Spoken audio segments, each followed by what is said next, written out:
જય સ્વામિનારાયણ. આજના દર્શન. જય ગણપતિ દાદા. જય કષ્ટભંજન દેવ. Good morning Rajubhai. જય સ્વામિનારાયણ. Good morning. જય સ્વામિનારાયણ. જય શ્રી કૃષ્ણ. જય માતાજી. હાલો, હવે આપણે પાર્સલનું કામ વધારે છે એટલે પાર્સલનું કામ કરવાનું છે, એટલે જઈ અને પાર્સલનું કામ થોડુંક સ્પીડમાં કરવાનું છે. ચાલો, જય સ્વામિનારાયણ. સખત આજે પાર્સલમાં જ બેસવું પડશે એટલે સવારમાં ઠંડીનો થોડોક માહોલ છે, રૂમની અંદર ગરમ થોડીક હવા આવતી હોય ત્યાં આપણે પાર્સલ ચાલુ કરી દેવાશે અને કેટલા વાગ્યા સુધી થાય એનું કાંઈ નક્કી નથી, બરાબર. એટલે આજે મેં કીધું કે સુરત જવાનું છે એટલે સુરત એકાદો દિવસ લાગશે આપણે, એટલે કાલે પાર્સલનું હાવ બંધ રહેશે. એટલે આજે જેટલા થાય એટલા પાર્સલ આજ કરવાના છે, બાકીના 1 થી 2 દિવસ પછી પાર્સલ થશે. જય સ્વામિનારાયણ. જોઈ લ્યો, ગાયનું ઘી આવી ગયું છે, મસ્ત ઘી, ગીર ગાય. અને આપણે ઘરનું જ ઘી, આપણે પહેલેથી જ કહીએ છીએ કે ઘરનું જ, કે આપણી ગાયોનું જ ઘી દેવાનું ન હોય તો ના પાડી દેવાની. આજે કિલોના પેકિંગમાં આજે લાયા છે ઈ.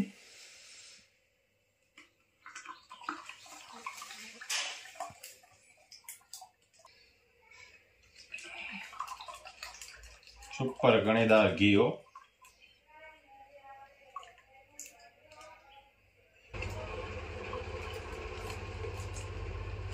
હવે શાળામાં ઘીનું પ્રમાણ વધશે, ગરાગી, એટલે જેમ ઓર્ડર આવે એમ પાછું વેઇટિંગમાં રહેવું પડશે બધાને. થોડુંક જેમ વારો આવશે એમ બધાને મોકલતા જાવ. 2 કિલો ઘી અને 1 તૂર દાળ. આ ઘેરે બનાવેલી તુવેર દાળ છે આપણી, અને 1 સાબુ છે.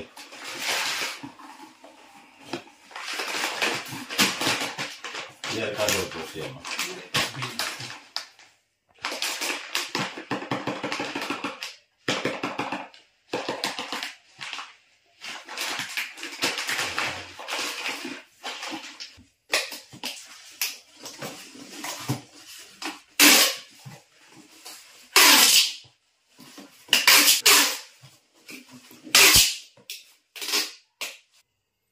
અમદાવાદનું પાર્સલ. અમદાવાદ હો, સાગરભાઈ.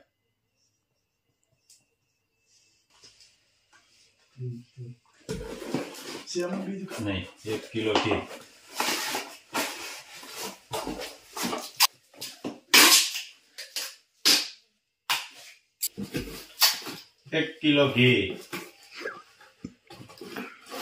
પાછું 1 કિલો. બધા વેટિંગમાં ઓર્ડર હતા, ઘી આવ્યું એટલે પછી ઘી મોકલવું પડે ને, એનો વારો.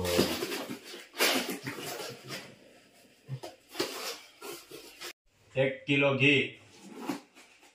અને આ બ્લેક તલ આપણે જે કચરિયા માટે લાવ્યા છે, જે ગાય આધારિત ખેતી કરે છે આપણે લાલપુરમાં, એની પાસેથી અગાઉ સ્ટોક કર્યો હતો કે હેર ઓઇલ માટે આપણે તેલ કાઢવાનું હોય કાળા તલનું, અને આ જે રાખ્યા હતા કે લોકોને દવામાં એમાં ઉપયોગ લેવાનું હોય અને કચરિયા માટે.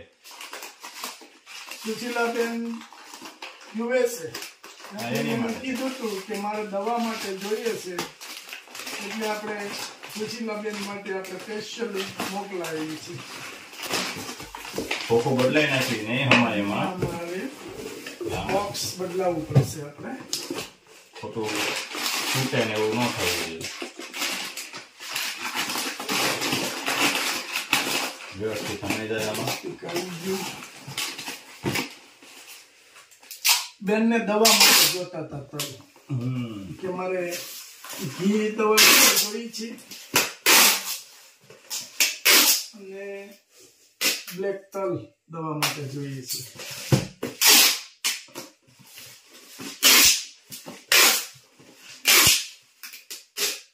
એક બેન આપણી પાસે નૈનાબેન કરીને છે. હા. નૈનાબેન ક્યાંથી છે? અમેરિકાથી જ છે. એને આપણી પાસે લિસ્ટ આખું મોકલાયું છે બેને. હમણાં ફોન હતો કે ઇન કેસ તમને નો સમજાય તો મને પાછો કોલ કરજો. એને ઇંગ્લિશમાં લખ્યું હોય અને આપને ઇંગ્લિશ ફાવે નહીં એટલે એને બધા શાકભાજીના બીજ મગાવ્યા છે. ટોટલ શાકભાજીના બીજ. તો નૈનાબેનને આપણે શાકભાજીના બી બધા ગોતી અને દેશી બધા બી લાવી અને નૈનાબેનને કુરિયર કરવાનું છે USA. એટલે મસ્ત બી ગોતી અને કુરિયર આપણે કરશું એને. અને ત્યારે આપણે બતાવશું કે આ નૈનાબેનનું પાર્સલ જાય છે. ઘીનું તો આપણે માન થોડું હળવું પડ્યું અત્યારે, કેમ કે અગાઉ બધાના હોય ઓર્ડર છે એ બધા પૂરા કરવા પડે. એટલે આજે ઓનલી ફોર ઘી, હેર ઓઇલ ને શેમ્પુ, સાબુ આટલા જ પાર્સલ છે. અને આજે પાછું મારે જવાનું છે સુરત. એટલે 4 વાગ્યા સુધીમાં સવારમાં પાર્સલ કર્યા અને 4 વાગ્યા સુધીમાં જેટલા પાર્સલ થાય એટલા બધા પૂરા કરી અને જવાનું છે. પણ બધા પૂરા નહીં જ થાય. હું એક દિવસ માટે જ સુરતમાં છું. પાછો કાલ સવારે પહોંચી અને કાલ સાંજે પાછો અહીંયાથી બેસી જાય એટલે પરમ દિવસ સવાર અહીંયા. 4 બોટલ હેર ઓઇલ.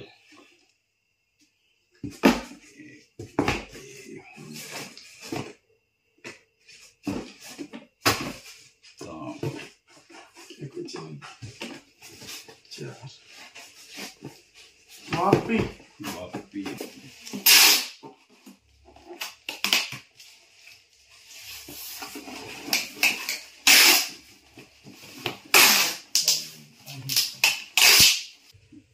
બે શેમ્પુ,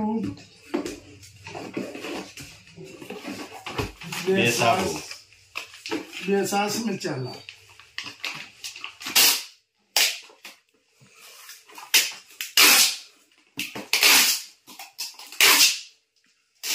કેટલીનું ખોખું કામમાં લઈ લીધું. કાંઈ વેસ્ટેજ ન થવું જોઈએ. આપણે ફોન પડે જ નથી. ખોખું કામમાં આવી જાય, આપણે ખોટા નાખી દેવા ઈ કરતા તો.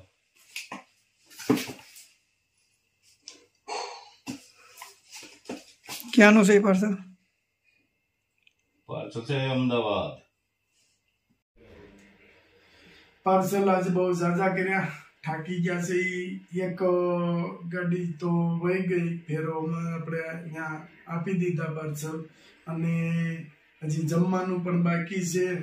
એટલે જમી અને પછી પાર્સલ ઇનકેસ હવે નથી કરવા, કારણ કે આ સવારથી સખત કે પાર્સલનું કામ જ ચાલુ હતું. અને જો અત્યારે વાગ્યા છે 2:30. હવે આપણે જમી અને થોડીક વાર આરામ કરશું. ત્યાં સુરત જવાનો ટાઈમ થઈ જશે. એટલે હવે આજે પાર્સલ નહીં થાય. આજે જેટલા હતા એટલા બધા પાર્સલ કે જેટલા આપણીથી થતા હતા એટલા કરી દીધા છે. તો જે કોઈ ઓર્ડર ઇનકેસ તમારા સુધી ન પહોંચે તો એક દિવસ તમારે લેટ આવશે પાર્સલ. કારણ કે જે વસ્તુ આપણે ધારી નહોતી એ વસ્તુ થયું છે. કારણ કે ફુવાની ડેટ થઈ ગઈ છે એટલે ત્યાં એક દિવસ તમારે સુરત જવું જ પડશે. એટલે એક દિવસ તમારા પાર્સલ લેટ થશે, માફ કરજો. શુક્રવારે તમારા પાર્સલ નીકળશે. ગુજરાતના હશે તે શનિવાર સુધીમાં મળી જશે. પણ ગુજરાત બહાર હશે એને પછી સોમવારે પાર્સલ થશે. કારણ કે 2 શનિ રવિવારની રજા હોય છે. તો રવિવારે ત્યાં પાર્સલ પડ્યું રહે, કંઈ ને કંઈ નુકસાન થાય પાર્સલને. એની કરતા સોમવારે જ હું મોકલીશ. કારણ કે ગુજરાત બહારના ઘણા બધા પાર્સલ છે, મને ખ્યાલ છે. એટલે સોમવારે બધાના પાર્સલ થશે અને 3 દિવસમાં તમને પાર્સલ ત્યાં મળી જશે. એટલે આજે ઓચિતાનું મારે જે સુરત જવાનું થયું છે એટલા માટે, નહીં તો કાલે પાર્સલ કરત, આજે કરત હજી. પણ સવારે કે 7:30 થી 8 વાગ્યા સુધી સમયમાં અમે પાર્સલ કરવા બેસી ગયા હતા અને 2:30 વાગ્યા છે. તો હજી જમવાનું બાકી છે. પછી જમી અને થોડીક વાર આરામ કરવા છે. આજ હાવ થાકી ગયા છે અને ઘણા બધા પાર્સલ હજી છે, એટલે કાલ તો નહીં થાય, શુક્રવારે થશે, એ શનિવારે, પણ એ ગુજરાતના જ થશે. ગુજરાત બહારના પાર્સલ શુક્રવારે નહીં થાય, એના સોમવારે થશે. જય સ્વામિનારાયણ. शिवाजी महाराज होऊन गेले राजा. शिवाजी महाराजांना त्यांच्या आईने खूप संस्कार दिले जीवनामध्ये. खूप म्हणजे नाव काढलं जातं आईचं की जे काही संस्कार शूरवीरतेचे ते सगळे संस्कार त्यांच्या आईने दिले होते त्यांना जे काही म्हणजे बोलून की बाई तुम्हाला मोठं व्हायचंय, खूप शूरवीर बनायचंय आणि हा समोरचा किल्ला तुम्हाला जिंकायचा आहे, जे आजूबाजूचे किल्ले सगळे हे तुम्हाला जिंकायचे, असं बळ द्यायचे त्यांची आई. आणि त्यांच्या बळाने त्यांनी खूप शूरवीरतेने स्वतःच्या स्वराज्याला स्वातंत्र्य दिलं महाराष्ट्रामध्ये. आणि अजून एक असा प्रसंग आहे, त्यांचे जे तानाजी मालुसरे करून एक सेनापती होते. सेनापती किती निष्ठावान त्यांच्या, तो त्यांना किल्ला जिंकायचा होता, कोंडाजी म्हणून, कोंडाजी. आणि त्यांच्या मुलाचं लग्न होतं त्यावेळेस, आणि कोंडाजी किल्ला जिंकायचा होता. तो शिवाजी महाराजांनी त्यांना आज्ञा केली सेनापतींना की आपल्याला हा किल्ला जिंकायचा आहे. तर किल्ला जिंकण्याच्या अगोदर त्या घरी लग्न होतं. लग्नाचं काय, सगळी तयारी झाली, वर राजा तयार, बँड बाजा सगळा तयार. तर अशा परिस्थितीमध्ये काय करायचं, तर आपण काय करणार अशा परिस्थितीत? 3 ભાષાઓની અંદર ટીકડે આવી બધું આ બધું ભાષાની અંદર પણ આપણે જ્ઞાન આપવાનો અમને પ્રયત્ન કર્યો. એમને પણ આપણી ભાષા સમજવી, વિચારવી, બોલવી કઠણ પડે, પણ સતત 4 વર્ષથી તેઓ આપણા વિસ્તારની અંદર રહી અને બધી ટ્રેનિંગ લઈ રહ્યો છે. શેના માટે? આપણા માટે, કેમ કે આપણા હરિભક્તોને પણ લાભ મળે અને ખૂબ બધાને સમાસ થાય એટલે તેઓ મહેનત કરી રહ્યા છે. તો આજે આપણે એમને પણ ખૂબ સરસ વાત કરી. સ્મિતભાઈએ પણ ગુરુ મળ્યા છે, એ જ ગુરુ મળ્યા છે. પ્રમુખ સ્વામી મહારાજ ગયા નથી. રૂપ તો જુદું લાગે પણ અંદરનું સ્વરૂપ તો એક છે. એટલા માટે સફરજન હોય તો કેવા હોય, મીઠા હોય, પણ અલગ થોડો ટેસ્ટમાં ફેર હોય, પણ મૂળ તો સફરજન છે. એ મહાન સ્વામી મહારાજના ટેસ્ટમાં અલગ ફેરફાર ના જોવા મળે કે પ્રમુખ સ્વામી મહારાજ આમ કરે, મહાન સ્વામી આમ કરે છે, એવું જોવા ના મળે. પણ એ જ રીત ચાલી આવે છે. કારણ કે સંતની વ્યાખ્યા આપી છે શાસ્ત્રની અંદર. સંત હંમેશા સુખદાયી હોય, ભગવાન પણ હંમેશા સુખદાયી હોય, અને એની પાસે જવાથી સુખ અને શાંતિ મળે જ. રાજકોટની અંદર જયદીપભાઈ કરીને આપણા શિક્ષક છે, એના પિતાશ્રીને સત્સંગ થયો. તો સત્સંગની અંદર તો એના મિત્ર છે એમને લઈ ગયા હતા સભાની અંદર. હું તો વાત કરું છું 28 વર્ષ પહેલાની, 28 કે 30 વર્ષ પહેલાની વાત કરું છું. એમના મિત્ર એને ત્યાં આગળ પ્રમુખ સ્વામી મહારાજ પાસે લઈ ગયા. પહેલી જ વખત લઈ ગયા, ચાલ તને પ્રમુખ સ્વામીના દર્શન કરાવો. બિફોર 3 years ago, 30 વર્ષ પહેલા હવે પ્રમુખ સ્વામી દર્શન કરવા એટલે નજીકથી થાય ને, એકદમ આમ શાંતિથી થાય. તો એને પહેલી વાર પ્રમુખ સ્વામીના દર્શન કર્યા. તરત કે મારા શરીરની અંદર, હું વર્ણન નથી કરી શકતો, પણ તેમ છતાં કહું છું કે આમ શરીરમાં ટાઢક વળી ગયો ને, આમ સરસ મજાની ઠંડક થઈ ગયો ને, આખું શરીર સ્વામી આમ પગથી લઈને આખું મસ્તક સુધી આમ અત્યંત આમ શીતળ થઈ ગયું. એટલો બધો મને પ્રમુખ સ્વામીના દર્શન કરવાથી અનુભવ થયો. તો જો મોટા સંત પાસે સુખ છે, ભગવાન ભજવાની અંદર સુખ છે. જગત તો એ તમારે લહેર કરે છે, ભલે કરે, પણ જે જીવનની અંદર આપણે પામવાનું છે એ આપણે પામી રહ્યા છીએ. મોટામાં મોટી આપણા માટે કૃપાની વાત છે. એટલે નિષ્કળાનંદ સ્વામી કહે છે, સુખદાયક કરે સાચા સંતનો સંગ, સંત સમાગમ कीजिए हारे संत समागम टले आशा तृष्णा रे ईर्ष्या अभिमान